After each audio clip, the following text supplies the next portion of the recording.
എല്ലാവർക്കും നമസ്കാരം. ഇന്നത്തെ ശുഭചിന്ത: വേരുകളിൽ നിന്നാണ് തുടക്കമെങ്കിലും ആകാശത്തോളം സ്വപ്നം കാണണം.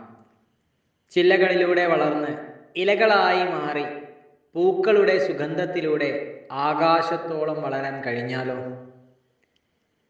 മുന്തിരികൾ ഞെക്കിപ്പിഴിയാതെ വൈൻ ഉണ്ടാക്കാൻ സാധ്യമല്ല. പൂക്കളെ ഞെരുക്കാതെ പെർഫ്യൂം ഉണ്ടാക്കാൻ സാധ്യമല്ല.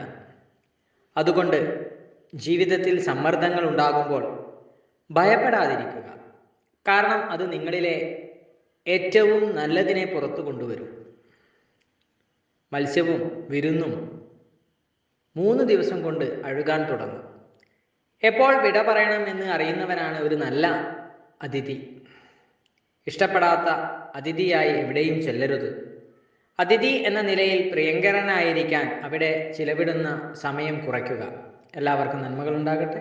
എല്ലാവർക്കും ജീവിത വിജയം ഉണ്ടാകട്ടെ. നന്ദി, നമസ്കാരം.